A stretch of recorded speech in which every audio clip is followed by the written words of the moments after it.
Welcome to the Pod in Your Basement podcast, featuring Ben DeLessio and Joe Garza. They're alive, they're hungry, and they're opinionated.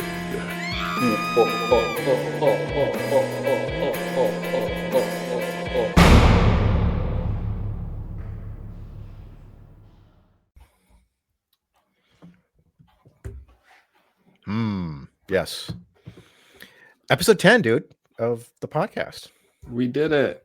Yeah, we finally did it. It's been a long time coming. Mm-hmm. So for this episode, we're going to be covering a documentary that came out quite a while ago. Yeah, it's old. It's pretty old. It's from 2013. Yeah. It's called Birth of the Living Dead. But the reason why we're covering this is not only is it a movie that we're fans of in a genre that we're fans of, but it's free. So like this isn't something that you have to like go out. Like it's on Tubi. Very democratic. Yeah, it's on Tubi.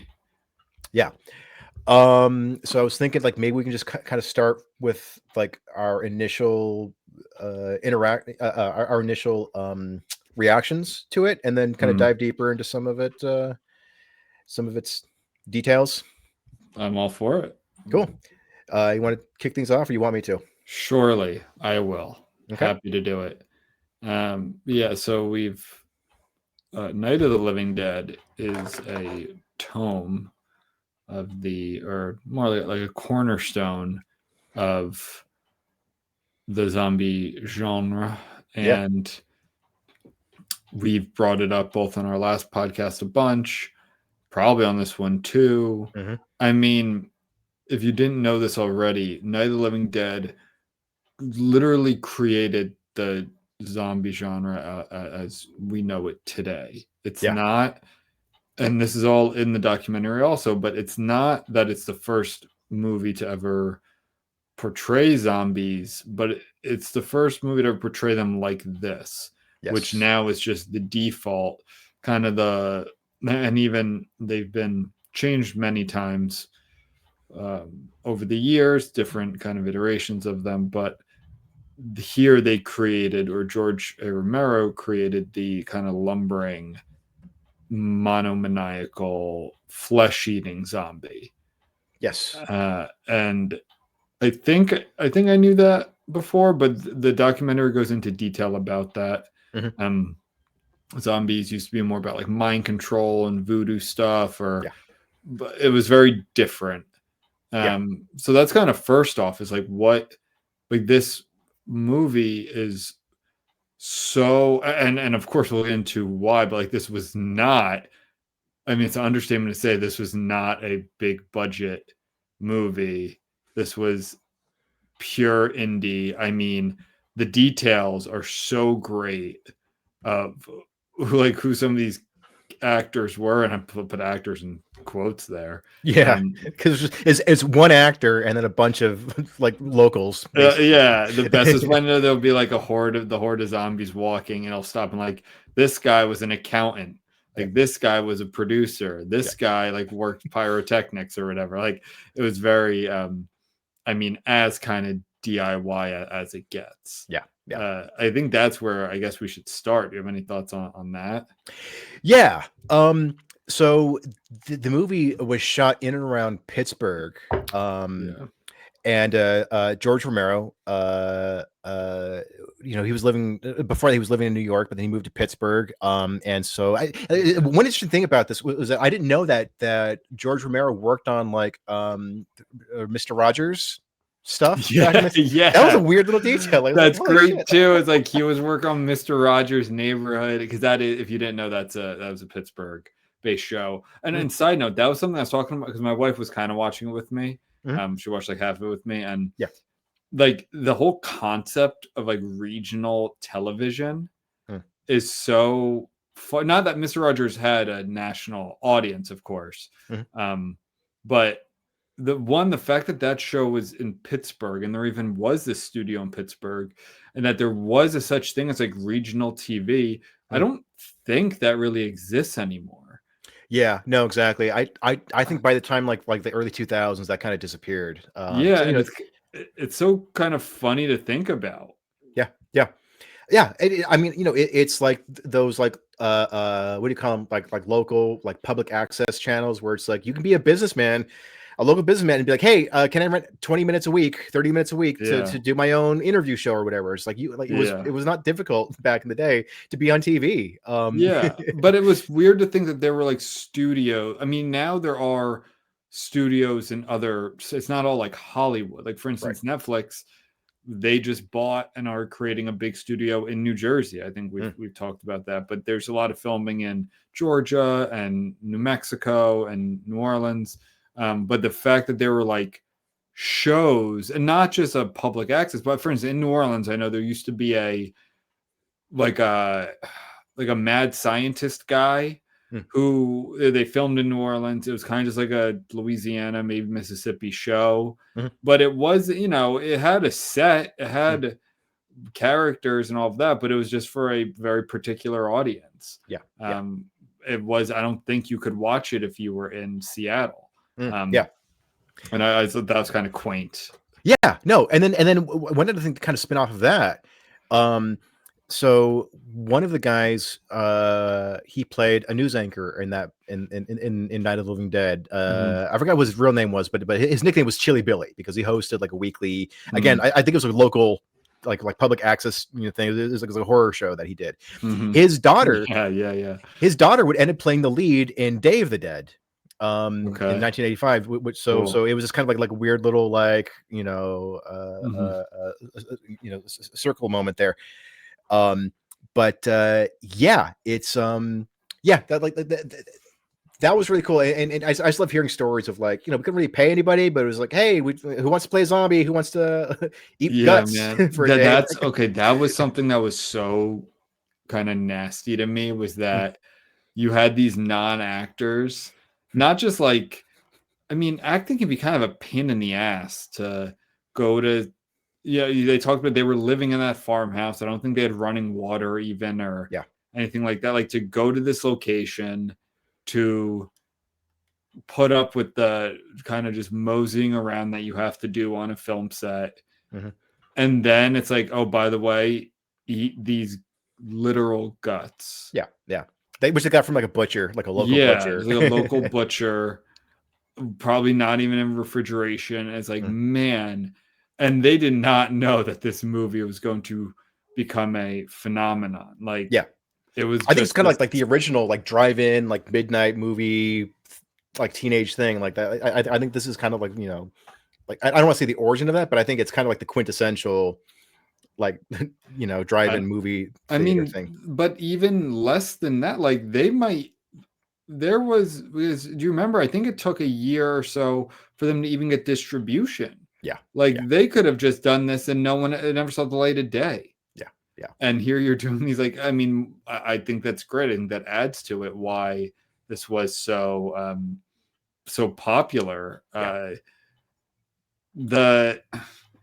that's just part of like the impact that this movie has had on culture. I don't think a lot of people fully comprehend. Even though like Night of the Living Dead, first of all, incredible title.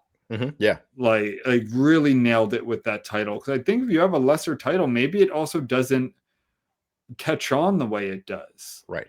I don't know if it was called like Dead Walkers or maybe. So they even mentioned that in the documentary, one of the other titles that they initially went with, and which led to the copyright problem, was like they initially called it Night of the Flesh Eaters. Which sounds even grimier. I don't think that's as good. Living Dead sounds much more poetic, I think. Like there's something much more evocative, like much more like, what does that mean?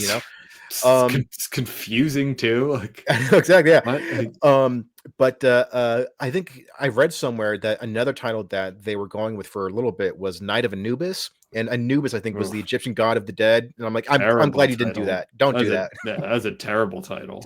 Exactly. That would have never. Imagine, like, maybe we wouldn't have zombie movies if they went with Night of Anubis. You just call it, like Day of Horus, where it's like, what the fuck is this about? Might have been Nubis. It sounds like some Middle Eastern erotica type. Yeah. To like sold like crap pulp. Yeah, it does. It really does. But it's funny because like that was changed at kind of the last minute because they copyrighted Night of the Flesh Eaters, and then but for whatever reason the distributor changed it to Night of the Living Dead, but they forgot to put that copyright, like the C, like the copyright logo. That's so crazy. Yeah. Which is why if you go to any movie store and any DVD, Blu-ray store, like you're gonna find, like, I mean, Ben, like you and I, we can like just download, and like you go to YouTube, it's on there. Like there's so many different versions of it. You can just download it, put it on Blu-ray, and you and I could sell it. Like we could sell copies of Night of the Living Dead. Yeah. Right. Right. So that's why if you go to any movie store, you're gonna find dozens of different copies of it, like from different distributors, because of that thing. But it's funny because like in some ways that's kind of good. Like it democratized, zombies in a lot of ways, because it ended up just kind of like spreading the word internationally, especially. Yeah, it definitely made it accessible, and I mean, would it have? It's kind of a chicken or the egg thing. Like, would it have spread so much? Maybe, probably. Did they lose out on? I mean, I think they still made a good amount of money, right? Yeah. So from what I got from the documentary, and it didn't dive too deeply into like the legal aspect from it, but it sounds like it made a good chunk of money in the U.S. So it seems like they managed to like make some profit here in the U.S. But internationally, it was like anybody could just distribute it and show it in any theater they wanted. So that's probably where they lost the most money at. But George Romero, he seems like such a cool dude, like such a cool, like, laid back hippie guy. Like just he's like, well, whatever. What are you gonna do? Like, yeah, he very, very, very cool. I'm looking here. Anyway, so he did go on to, I'm sure, with some very skilled lawyers, to copyright several more Living Dead movies. I think he did exceptionally well. Yeah, he's also just extremely highly regarded. Oh yeah, and the horror. I mean, he's like on a Mount Rushmore of horror directors and like their influence. He's got to be up there, right? Like, I mean, like John Carpenter, Wes Craven. Yeah. No, he's definitely up there for sure. You know what this documentary does that is actually the opposite of a lot of documentaries, is that I don't think it's long enough. Yeah, I was gonna say that. I thought it was good overall, but like it felt like more like a glorified DVD extra. It didn't feel like, this is like this is a standalone documentary where you guys like went in and you interviewed. It's a good way to put it.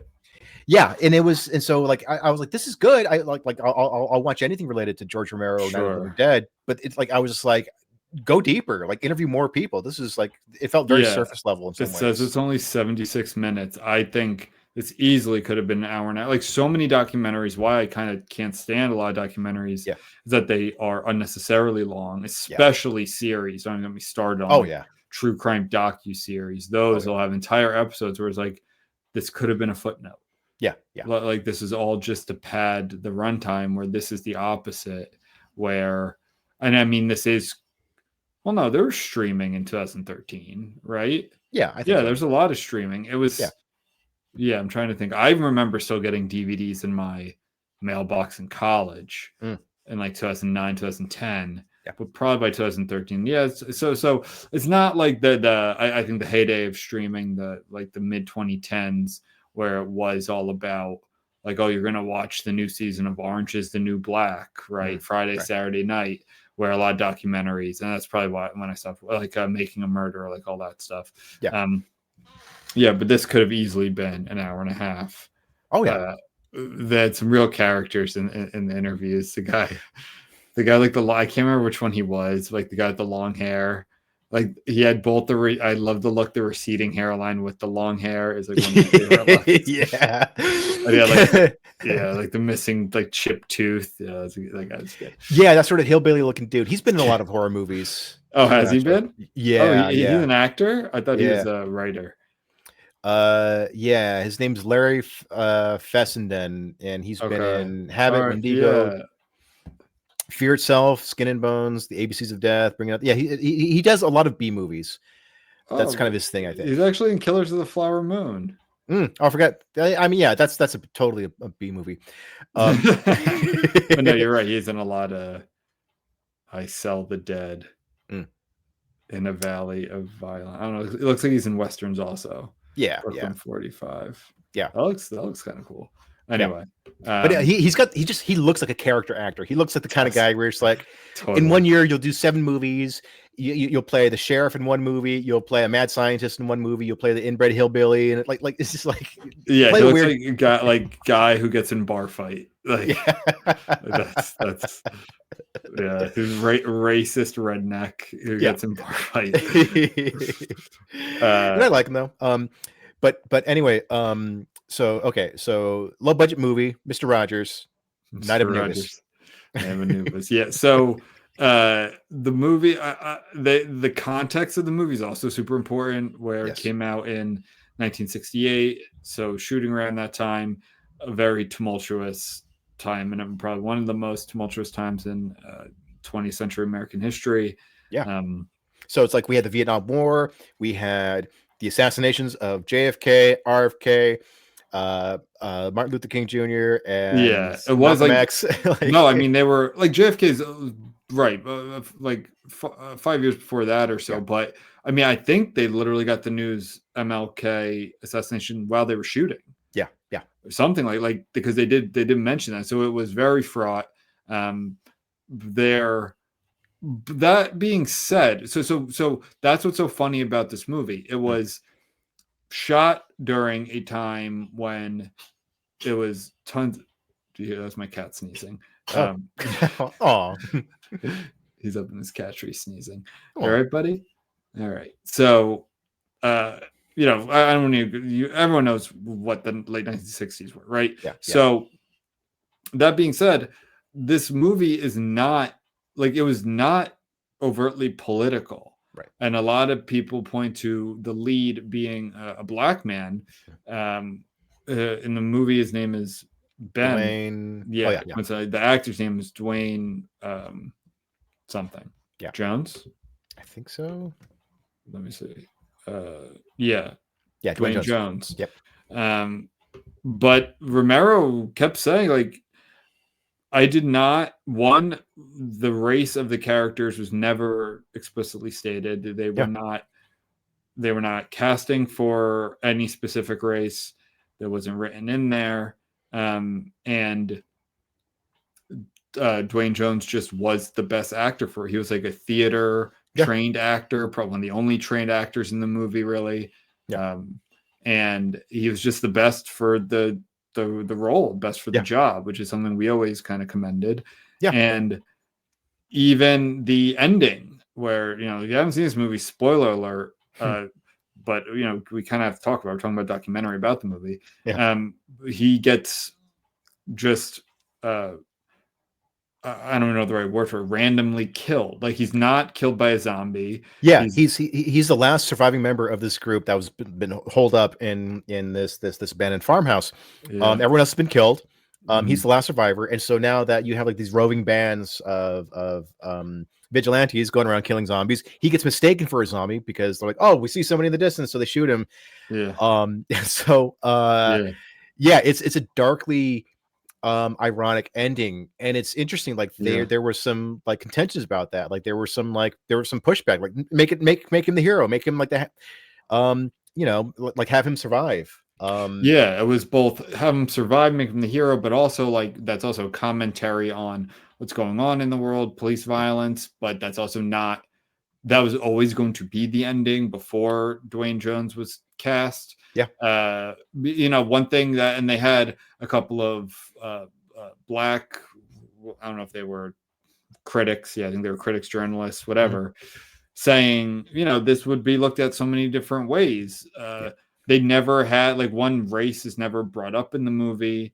There's never, the characters don't even react. I think he slaps a white girl in Yeah, it. It was like kind of hysterical. Yeah. The race is never brought up. Which I love. It's like you watch the movie Yeah. and like you don't like in a time when race was a very, you know, hot button issue, the movie just like they're just people just trying to figure shit out in this crazy situation. Yeah, just trying to survive, and they never sit down, have a talk. You know, this is my experience. They didn't do any of that. It's just what are we going to do to survive? And I think that really is to the movie's benefit. And that and Romero said there were voices about like changing the script once they cast Jones. Yeah, and I think he said something like Jones was the one who was kind of like, are you sure you want me to do this? Like, do you want me to slap her? Do you want but that was what the script was, and Romero wasn't going to change that because they cast him. I thought this is where the documentary got a little weak for me, because there was like a whole section dedicated to Sidney Poitier, and I love Sidney Poitier, but they're like it kind of went on a tangent. And you know, it was some nice additional context, but like it spent several minutes talking about him and his career in Hollywood at that time, and how he mostly played, you know, he played these really charismatic lead roles, but it was always with a racial element attached. There was always like, oh, like you're the police officer, like you're the detective, oh, but you're the black guy though. So like they always had to mention. So you know that was interesting, but it felt a little bit like they were kind of scrambling around for extra material during some of the sequences. They talk, and they brought up like the Black Panthers a lot, and I mean, I guess it was just talking about the political elements to it, but Romero, you know, kept going back to, you know, this was just the story, this was the script, like you know, how the roving band at the end, like they're the heroes, they're killing all the zombies, but of course it gets brought up that, well, they look like a lynch mob. They're all white guys with rifles, you know, sleeves rolled up, blue jeans, sheriff, and they're just shooting shooting zombies at will. So I don't know, again, that was just the script, and I think that makes the movie that much better. Like, that's so interesting to me that this movie is both a cornerstone of one of my favorite horror subgenres, while also being unintentionally like so politically poignant for the time it was made in, where reasonably minded people can see like what they want to see in it. Like, that's great art. Like that. That's what's so cool about where you can have different critics watch this movie, talk about how the vigilantes look like a lynch mob at the end, the commentary on having Ben be indiscriminately shot and killed. Like, you know, there's not and again, I want to be clear, when he's killed at the end, there's not like a wink from the sheriff being like, oh, kill that you know they'd probably use a different word, but kill that black man. It was kind of an excuse. Oh, he was a zombie. No, of course he came after us. We thought they could have easily done that. Oh, we were defending ourselves, but there's none of that. There's nothing in the movie to make you think that those men believed that Ben was anything but a zombie. Right. You know why? Because all they've been doing up to that point was shooting zombies. Yes. And he was surrounded by corpses of zombies in the house, and he started climbing out. No, you're right, because I mean, like, when they brought up the lynch mob aspect of it, you know, I didn't make that connection. You know, I've seen the movie a number of times, and I never once made that connection, but I was like, oh, that's interesting, especially given the context in which the film came out. But I also thought, like, from a different perspective, you know, Romero really invented a whole new type of horror movie villain, so, you know, which is basically humans, like, you know, like they're zombies, but it's like, but it's funny because it's like, not only do the sane reasonable characters have to contend with zombies, they also have to contend with asshole human beings, like, because they're arguing with each other, like, you know, should we lock ourselves up in the basement, should we, you know, where should we hole up at? And so, you know, there's that one family that was just a bunch of jerks. And then you have like these roving bands who are going around killing zombies. Yeah, they're heroes, but like they're also being pretty indiscriminate about who they're killing. So it's just like, yeah, really just the villains of the movie are just human beings. Like, Yeah. so there's a whole bunch of other social commentary that you can make there as well, I think. Yeah. All right. Do you want to move on to, because there's some other like kind of parts of the movie I want to discuss. Yeah. So like the shock value of the movie was another part of it, and the daughter, so you just mentioned the family. It was a family of 3, right? It was a young daughter, she's probably like 10 or so, and husband, wife, and they're hiding out in the basement of this farmhouse. And that's a big argument between the father and Ben about like what to do. Like, no, one saying we have to stay out here, fight them back. The other is saying, well, we have to barricade ourselves in the basement where there's no way to get out, but it's our best chance of survival. Maybe they'll leave. I mean, there are good arguments to both. I would probably not want to like intentionally corner myself, but there is an argument to be made. Like, we stay here, we don't make noise, they all leave, right? This is one entrance, one door. Yeah, something else grabs their attention. Right. We can't get, although we can't see it, they can't get us from behind. Where up there, they're smashing through all windows, all sides, all doors, right? Yeah. But still, I wouldn't really want to corner myself either. And ironically, Ben does have to go into the basement and fight them back. But anyway, there's a scene where, I forget who, probably Ben, but like the camera finds the young daughter eating her father. Yeah. Which I think even the daughter was like sick or bedridden, right? Yeah. She was down there. And I think, I can't remember, because I just watched this documentary. I didn't actually watch the movie recently. I've watched it probably 3-4 years ago now. But I think it's supposed to be she was turning. I don't know if that's supposed to be it. Yeah. But that's really shocking to have a little girl gnawing on the arm of her father. Yeah. And then she kills her mom. And then I want to talk about that too. Yeah. And I do think like there are some sloppy parts of this movie. Sure. Understandable, some sloppy parts, but again, like the zombie rules hadn't been written yet.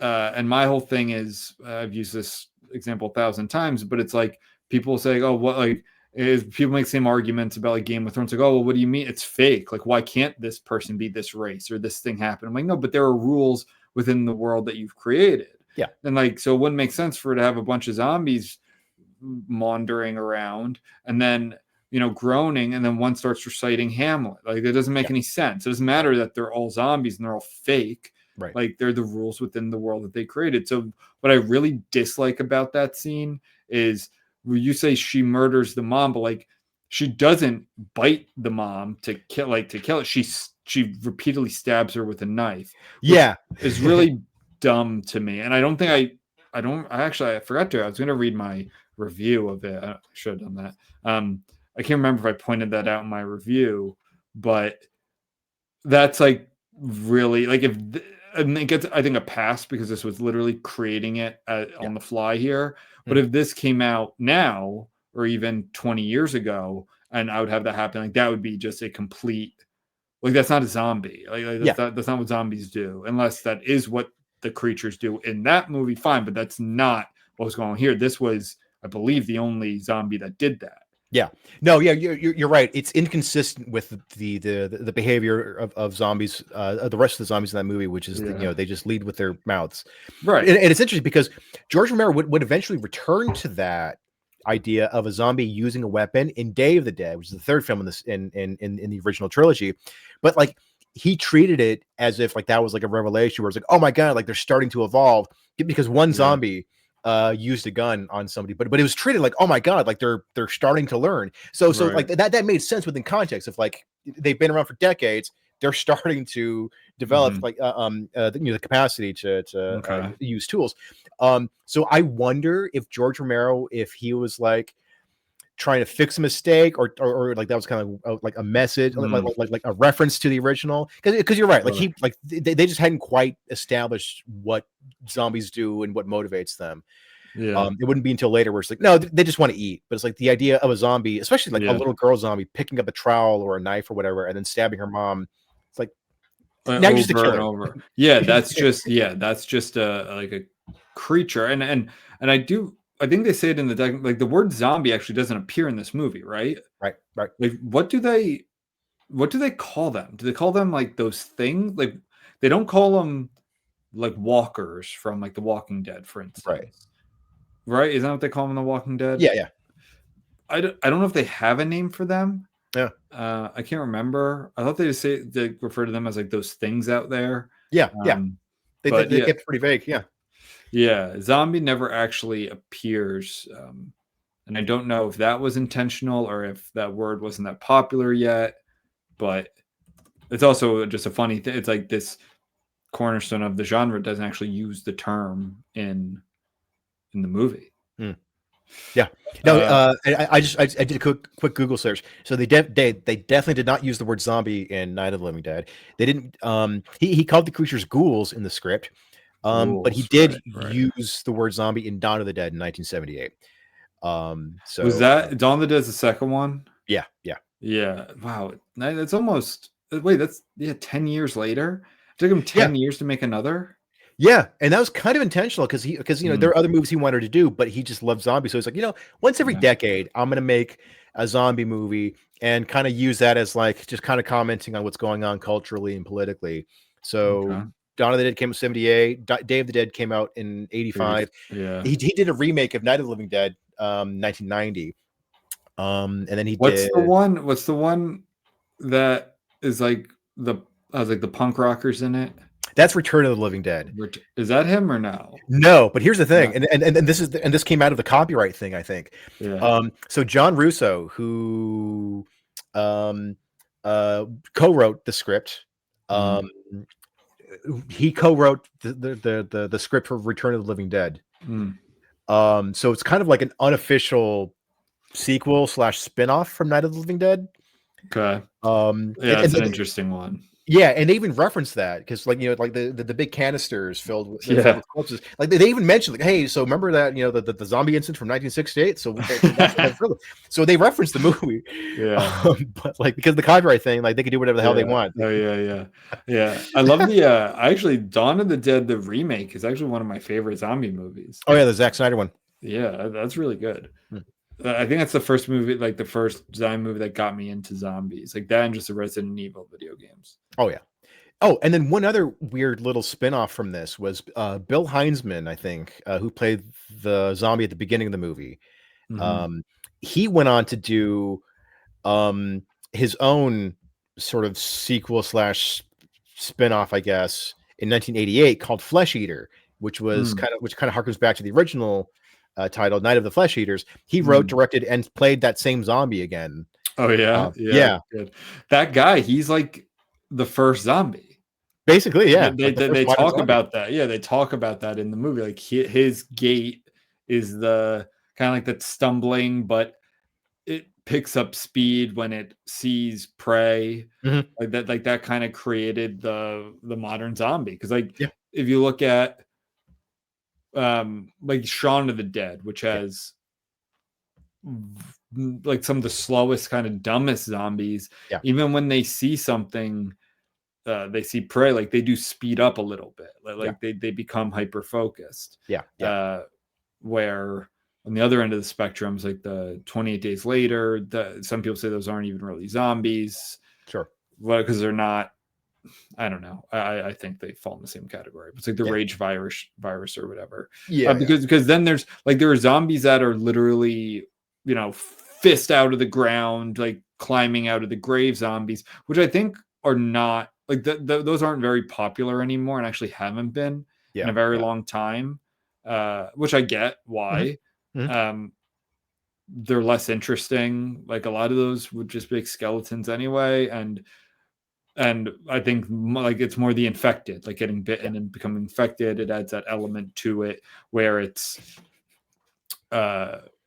it progresses, and where when they're coming out of the grave, if they kill you, they kill you, but if not, there's a finite number of them, where if you become infected, it's also like your loved ones and whatever it creates those obviously very tense moments in decision making.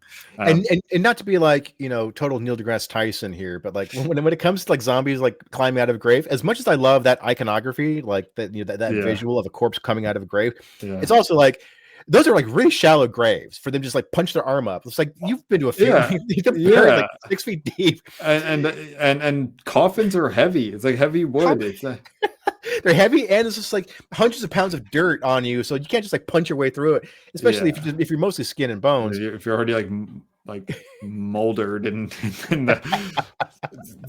it'll always be like, the person will die like 70 years ago, and sometimes they have flesh on them and whatnot. Like, all right. Anyway, that's why they're less popular. But and Dawn of the Dead, even though the opening scene, which I want to talk about specifically, but the opening scene does take place in a graveyard. Yeah. That's just, I think, one, it's kind of practical, like the obvious Gothic setting of a graveyard, even though it's during the day, which I think was very interesting. Yeah. An interesting choice. You would think that kind of the introduction to zombies would be at night, but it's not. It's in the broad daylight. But also, like, graveyards are just less crowded. Yeah.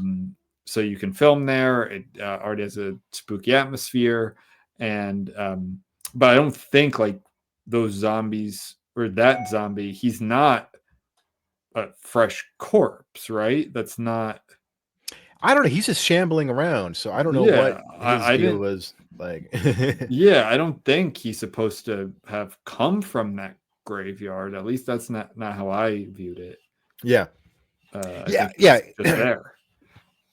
Yeah, we're not giving any info on that, but I do want to say something interesting about that. It's like, so in the documentary, one of the interviewees brought up an interesting point. He goes, like I know Scream is kind of considered like the first like postmodern horror movie that's sort of self-referential, but this movie, like in that scene where you have that woman's brother saying, "They're coming to get you, Barbara. They're coming to get you." Yeah, there's one of them right there. Look, there's one of them right now. Here comes one of them now.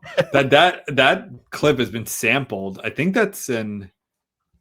Is that a last podcast on the left might use that sample? I forget what, but that's why I want to talk about that scene. One, a pair of iconic lines from this character, who's like, I'm sorry, huge mistake. As much of a pillar as this movie is. Why the hell would you kill off that character in the first scene? Yeah. I mean, technically, yes, he comes back as a zombie later, but he's so good. Yeah. That actor, I mean, I don't even think he's an actor, right? Wasn't he? He was, so I actually have a note about him. His name was Steiner, was his last name. And I just have a crew member. He was obvious, but like a lot of them weren't actor, even though they were actors, as in they acted in the movie. I don't believe they were professional actors, but they didn't have the money for the sound mixing, so he won it in a chess match. Yeah. Like, how great is that? Yeah. But I want to say, George, like, this guy, do you see what I'm saying? Like, this guy is so good. Yeah. Why would you have him get knocked out in the first scene? Yeah. I mean, it could just like contribute to the nihilistic tone of the movie, which is like, we're gonna kill off like everybody is expendable. You don't know who can get killed off. I guess. It's I'm with you because he's got like a unique presence for sure. And he utters those infamous lines. But it's also like, but at the end of the day, they're just bags of meat. You don't know who's gonna get it. Yeah, but that line is it's literally I've seen like a top 200 lines in film history, and like that's on there. And this guy, I had a T-shirt. I had a Night of the Living Dead T-shirt, which and had like a profile of the little girl zombie, and on the back it says, "They're coming to get you, Barbara."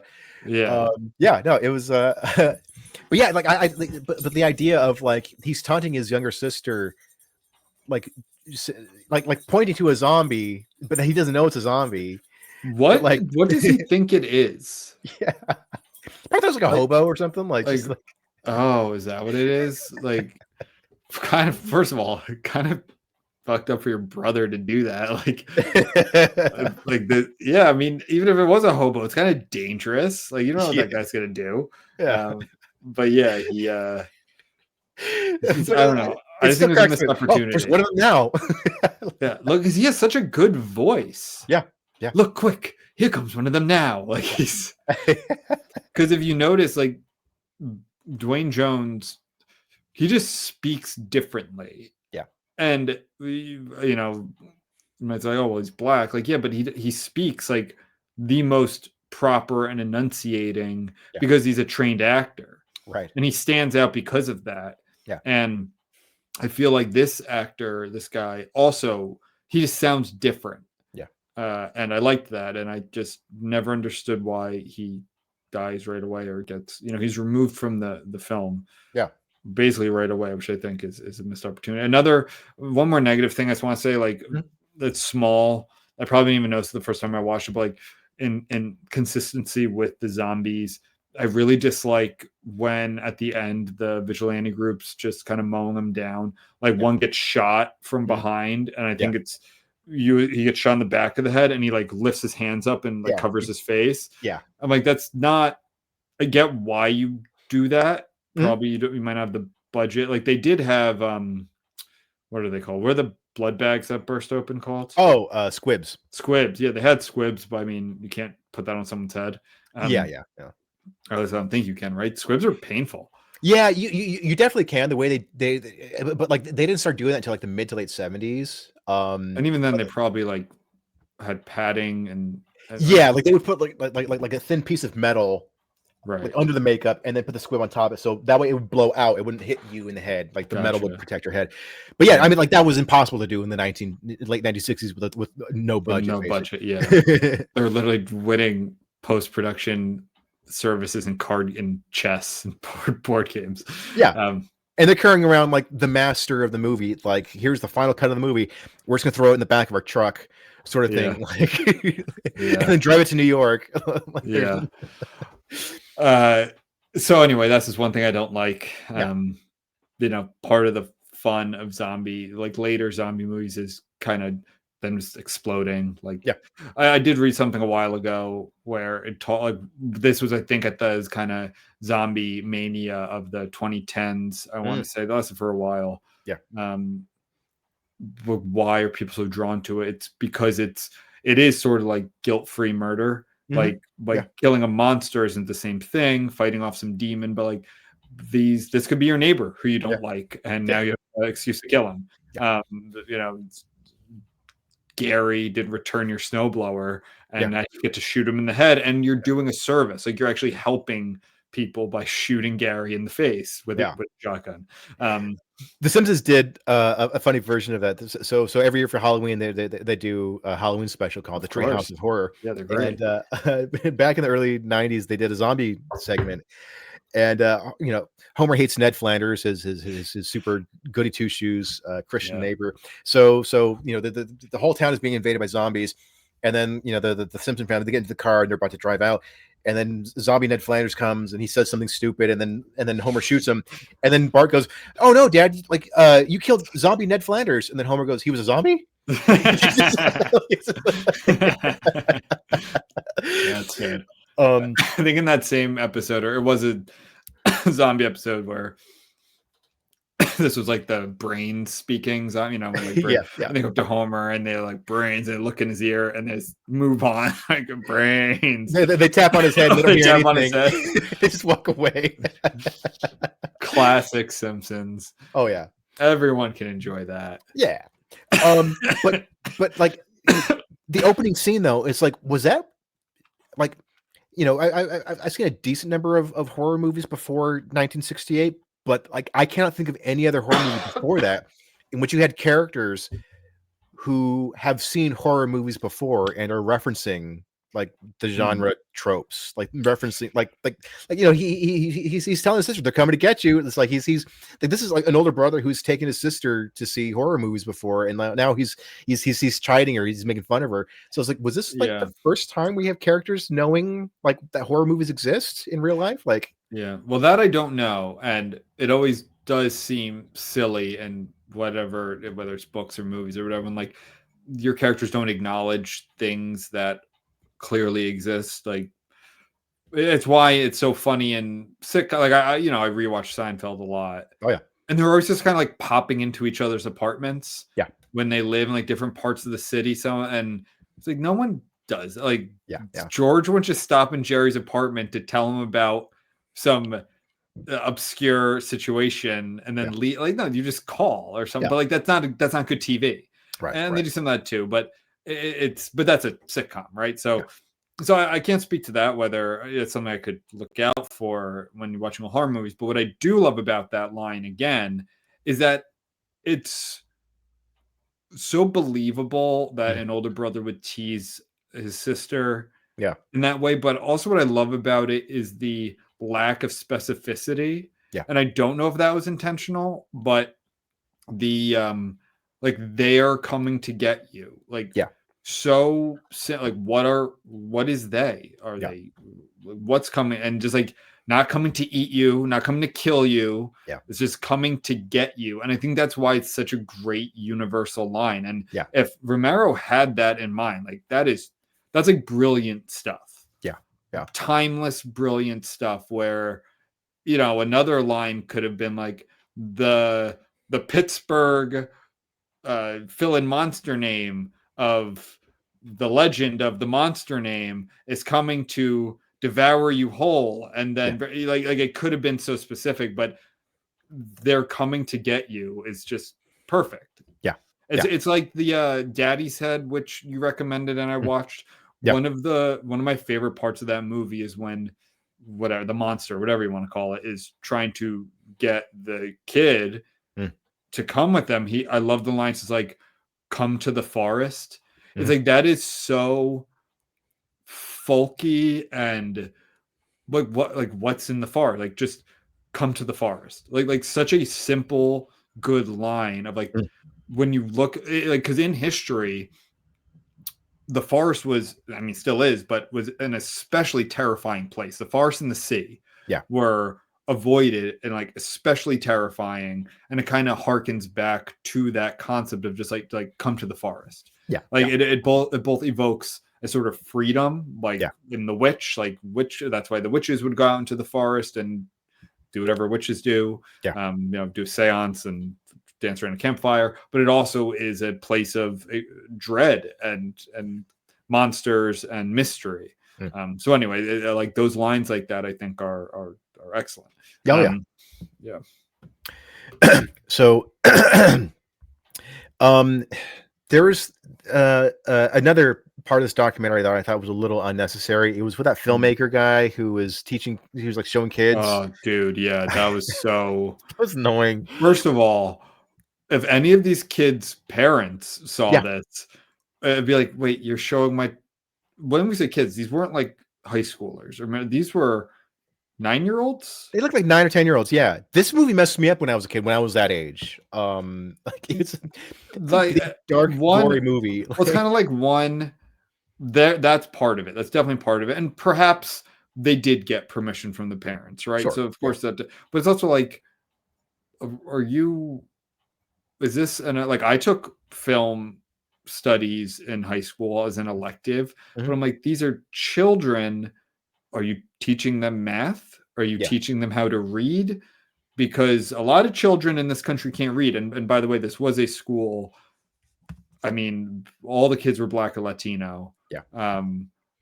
Was it in New York? I can't remember if it was. It was definitely New York. It might have. I don't know if it was in the Bronx or. It might have been the Bronx. That's where Romero's from, is the Bronx. So they might have gone back to like, what are the reading levels of this school? Like, or do we need to teach?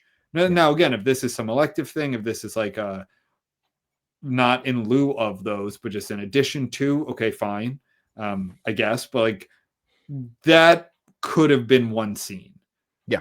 Where they're literally like, there's a point he's having them walk around the classroom like zombies. Teach my child how to read. Not walk like a zombie. But that's public. That's New York City public schools for you. Yeah, no, seriously. The scenes that they showed in that classroom, and they showed several of them, not one did I think was like an endorsement of whatever program that was. Because I'm like, that's interesting. You're showing a kid. First of all, you're showing kids a zombie movie, which I'm not. But whatever. Let's just assume that you got parents' permission. Fine. But at no point did he convince me that he was demonstrating the value of exposing kids to that movie. There was a part where he's asking like, oh, and by the way, how do you kill the zombies? And they're like, shoot him in the head. And like, what are they learning? Like, what? Yeah. Like, if you'd have asked the question, like, hey, so what do zombies represent? Like, what could you do? Like, okay, you're digging a little deeper into the sociological aspect of it. No, it was just like, hey, what are this man's credentials to be teaching children? Yeah, it's not like it was.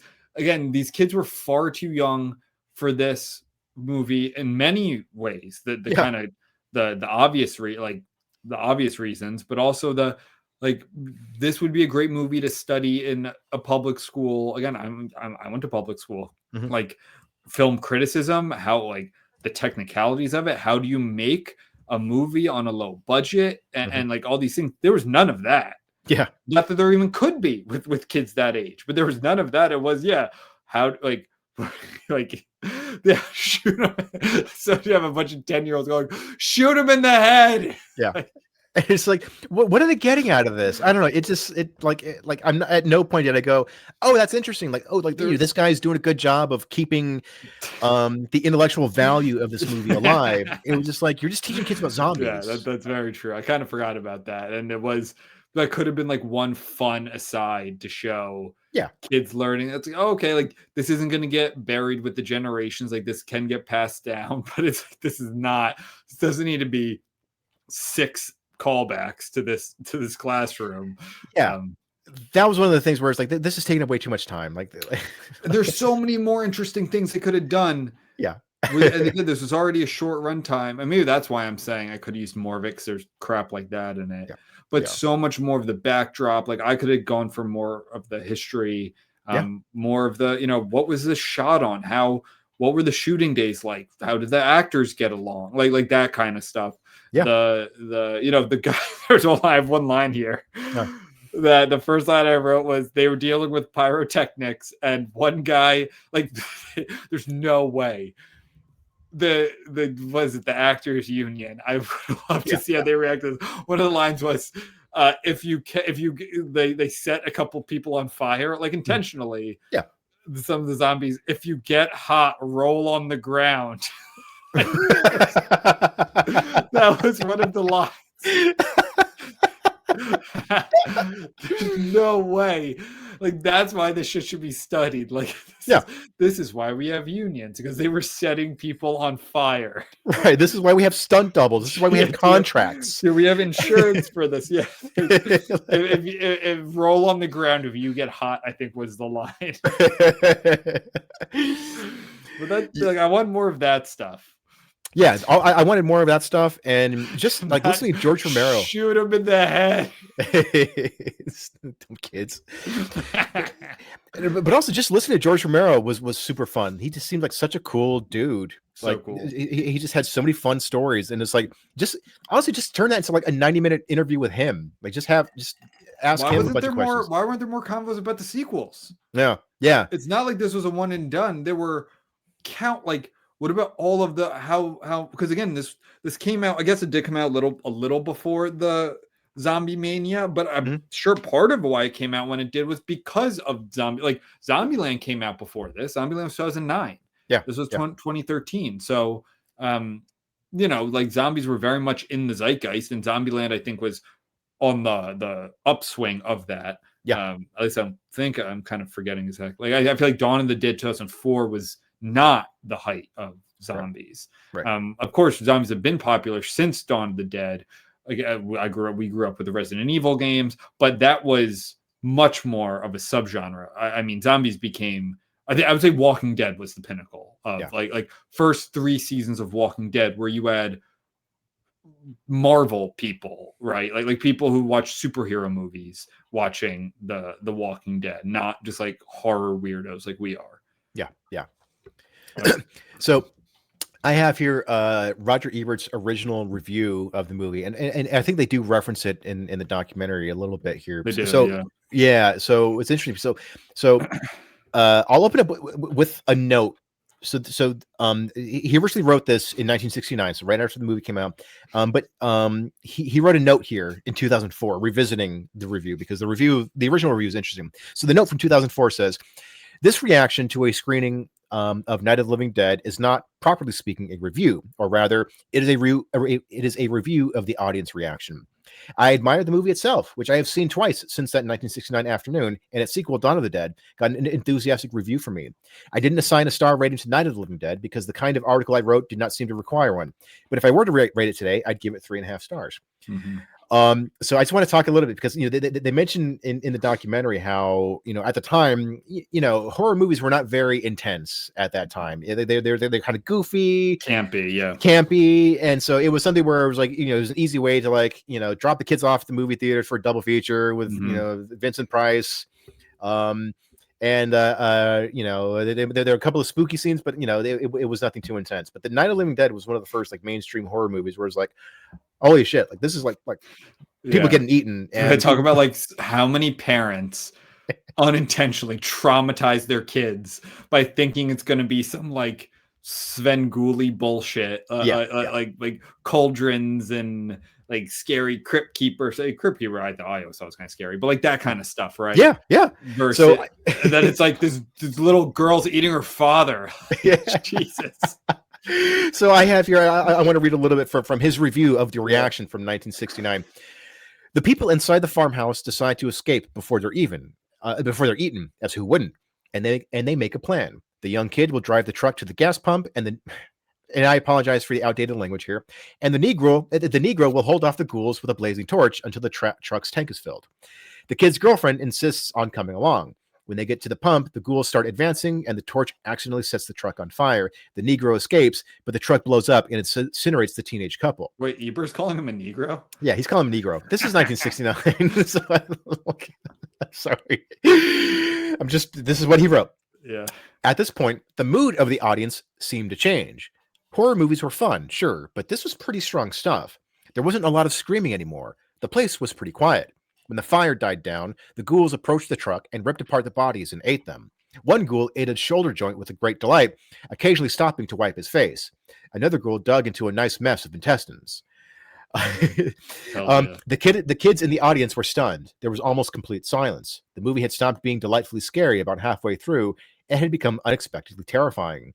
There was a little girl across the aisle from me, maybe 9 years old, who was sitting very still in her seat and crying." Jesus. "I don't think the younger kids really knew what hit them. They were used to going to movies, sure, and they'd seen some horror movies before, sure, but this was something else. This was ghouls eating people up, and you could actually see what they were eating. This was little girls killing their mothers. This was being set on fire. Worst of all, even the hero got killed." Yeah. I actually forgot about the little girl killing her parents, or eating one and killing the other. Wait, was this before the rating system? Just before, yeah. Is this why there's a rating system? Probably. Because if this would be rated R, right? Without a doubt. Yeah. And then those little kids wouldn't have been able to get it. So yeah, this unintentionally just traumatized a bunch of kids whose parents thought they would get an afternoon to themselves. Yeah. No, seriously. So I wouldn't be surprised. I mean, Steven Spielberg is the reason why we have PG-13. I wouldn't be surprised if George Romero, if they're like, yeah, this is a little, we're getting a few too many complaints about this. There was no forewarning. They had a weird rating system at that time. It was like mature audiences or something, like it was just general audiences, or then mature or something like that. But even then, most movies didn't even have those labels, because it was generally expected okay, this movie's not going to be too intense, it's not going to have anything too extreme. And then all of a sudden, you have intestines and shit. So no one's watching these, no one's screening them. It's just some guy with a cigarette plopping it in there. All right. Yeah, exactly. And Night of the Living Dead, that can sound very campy to a parent. It's like, okay, whatever, just walking dead bodies, whatever, and not a big deal. But then it's like, Yeah. Yeah, But probably yeah, if it was Night of the Flesh Eaters, it probably wouldn't have traumatized so many children. yeah. Yeah. Dude, it took me like 2 weeks to watch this movie when I was a kid. Like I watched the first half and I turned it off, and then I Mm. watched it again when I finally grew some chest hair, and then Yeah. so I that didn't was I didn't watch it as a kid, mm. but yeah, I only watched this for the first time like 3-4 years ago. When I was watching the scenes of this in the documentary, I was surprised at how bleak the movie was. Like it's like there was just like I don't know, like there was nothing like other than like the opening scene of like they're coming to get you, Barbara. Like it just had like this really dark, bleak, nihilistic tone that I think was pretty unique Mm. for that era. Mm. And it's still a tone that you don't get a whole lot of in modern movies, because there's still like a little bit of levity or like a little bit of hope that the hero is going to win Yeah, man, our hero gets shot in the head, indiscriminately. and the Like, sheriff, yeah, and the sheriff goes, "All right, go get him," yeah, and it exactly. just Yeah, and it just ends. yeah, And the movie ends. yeah, That's yeah, it. Like, and you're just left like, oh, fuck, yeah. man. All right. I, so getting back to the idea of like recruiting local townspeople to play to play characters in the movie, all of the news scenes are really well done. Yeah. Like they really give an air of verisimilitude of like Mhm. it's like, yeah, this is what actual media coverage of a zombie invasion would look like. It's just like Because they just like got so many fake, like they were just, and this might have to do with it being in a place like Pittsburgh that mm, probably had like some, obviously had some film business, but yeah, it's exciting to be like in LA. It's probably just like, oh Jesus, like another yeah, shoot, but maybe not for you because you're weird, but for like yeah, normal people, it's like, but they're like those were real cops. Like those were real cop German shepherds yeah, and real police cars and like just local people. Those weren't hipsters in flannel, and like those were acting like vigilante, good old boys, even though I know yeah, it's the North. Those were actual like just those kinds of people. yeah, yeah. And I think that's what makes it so realistic. They It's got like an very, actual TV show host to play a news reporter, and then they got yeah. like regular blue collar dudes to play vigilantes. Like it was just Mhm. like it worked really, and he even said like all the dialogue was improvised, like and it felt real. Like it's And like the this is sheriff, I think, wasn't he the sheriff or the police captain or something? something like that. Yeah, yeah, Yeah, he wasn't an actor doing that. Wasn't John Wayne playing a cowboy like it was an actual. At least I think so. yeah, yeah. But anything else you No, would like to add? I don't. I no, think that's all of my notes. yeah, It's a great. I mean, it has its flaws, mhm, obviously, but for what it is just so good, mm, so important to horror, big genre horror, and then a subgenre of zombies, of course. Yeah, Romero passed away a few years after this came out, after the documentary came out, yeah, but he is seems like such a cool dude, yeah, like so not pretentious yeah, and so down to earth. Like I think it was very refreshing to see that also. yeah, And I loved that, because think about it. This is the last thing we'll say, and we'll wrap up. Like yeah, this was right at the beginning, probably the English of like the Great Awakening, right? yeah, yeah, Like very much in the beginning, but it's not like especially someone in showbiz. I'm sure that there was plenty of racial talk and all of that. Like he could have leaned into that. yeah, He yeah, could have said, "Oh yeah, like." Yeah, I mean, he didn't have to lie necessarily, but he could mm, have, I'm not saying he would have written the character to be any race, like not race not mentioned, but then said like, oh, well, after we hired Ben, really, excuse me, Ben's the character's name, Dwayne, yeah, but you know what I'm saying? Like he could have leaned into all of that when the documentary came out to make himself look better, make himself seem so prescient and all that, but he yeah, was like, no, like yeah, no, he was just the best actor. yeah, This was the script. It works out that way, but that's not at all what we were going for. I wanted to make this movie, yeah, and yeah. that's really, and I think that's very cool. No, for sure. It's the documentary feels a little lightweight for such an important movie, but it's still very entertaining. There's still a lot of really cool tidbits, a lot of cool stories about the making of the movie. And like I said, it's free. It's on Tubi. So if you're a fan of either George Romero or the zombie genre or just horror movie history in general, check it out. It's a fun, light watch. It's entertaining, so definitely check it out. All right. Yeah. All right. And I guess we're gonna go back to the basement, eh, Ben? And I'll see you in the basement. Shoot him in the head. That's our new sign off.